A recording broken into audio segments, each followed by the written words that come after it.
Hi guys, welcome to பிரதி vlogs. ரொம்ப நாளாக வீடியோ போடாமல் கொஞ்சம் போர் அடிச்சு போச்சு. அதனால தான் இந்த நியூ வீடியோ. இது வந்து வட்டக்கோட்டைக்கு லாஸ்ட் டைம் போயிருந்தோம். அப்போ எடுத்தது தான்.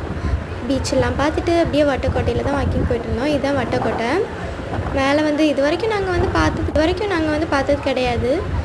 ஸோ அப்படியே பார்த்துட்டு காற்று வாங்கிட்டு செம்ம காற்று தெரியுமா, பறத்திட்டே போயிடும்.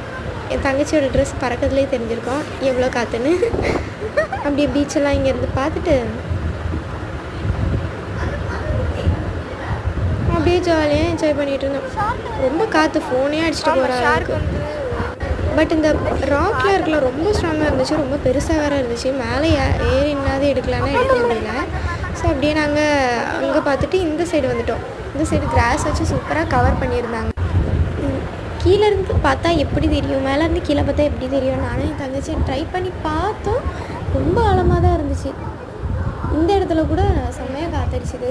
அப்படியே பார்த்துட்டு என் தங்கச்சிக்கு அதுக்கப்புறம் பயமாக இருந்தது. அதனால் அப்படியே நான் பார்த்துட்டு அதுக்கப்புறம் ஃபுல்லாக ரொம்ப பார்க்கல, அப்படியே வந்துட்டா. நான் எல்லாரையும் ஃபோட்டோ எடுத்து செல்ஃபி எடுத்துகிட்டு இருந்தாலும் என்ன செல்ஃபி எடுக்கிறதுக்கும் ஃபோட்டோ எடுக்கிறதுக்கும் ஃபோட்டோ எடுக்கிறதுக்கு ஆள் இல்லை. அதனால என்னையே நானே ஃபோட்டோ எடுத்த மாதிரியே ஆக்ஷனில் கொடுத்துட்டு நான் பாட்டு கிளம்பிட்டேன். அப்புறம் ஒரு மரம் இருந்தது, அது என்ன மரம்னு எங்களுக்கு தெரியலை. இது வேப்ப பக்கத்தில் ஒரு மரம் இருக்குது, அது என்ன மரம் இருக்குதுன்னு தெரியலை.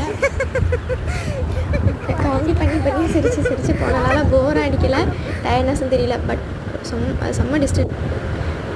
இந்த மரம் தான் இதில், இந்த மரம் தான் எனக்கு மேலே இருப்பாங்க.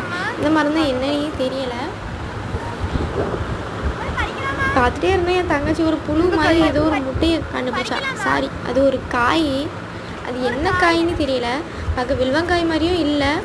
இங்கே பாருங்களேன், பார்க்க ஏதோ இந்த கம்பளி பூச்சி மாதிரி இருக்கும். காமிக்கிறாங்க. உடனே என் தங்கச்சி ஓடிவான்னு கூப்பிட்டு ஏதோ இங்கே பாருன்னு காமிச்சா. நானும் போய் என்னடா இதுன்னு பார்த்தா, பார்க்க தான் அருவருப்பாக இருக்குன்னு சும்மா தான் சொல்கிறேன்னு பார்த்தா உண்மையாகவே புழு மாதிரியே இருக்குது. பாருங்களேன், பார்க்கவே அப்படியே கம்பளி பூச்சி மாதிரியே இருக்குல்ல.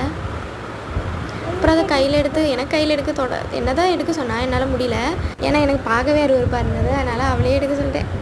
அதனால் அவள் எடுத்துகிட்டு இலையெல்லாம் தூக்கி தூர போட்டு அப்படியே வந்துட்டா. காஃபி போட்டு குடி. என் தங்கச்சி என்னை விட ரொம்ப சுத்தக்காரி. இது எப்படி தான் தொட்டான்னு தெரியல. அப்புறம் அப்படியே அதில் இருக்க இயற்கை காட்சிகளெல்லாம் ரொம்ப சூப்பராக ரசிச்சுட்டு 2-3 ஸ்டில்ஸும் எடுத்துகிட்டு மேலே போயிட்டோம். மேலே எப்படின்னா ஸ்டில்ஸ் எடுத்துகிட்டு அப்படியே போயிட்டோம். இதான் எங்களுடைய ஸ்டில்ஸ். பாய்.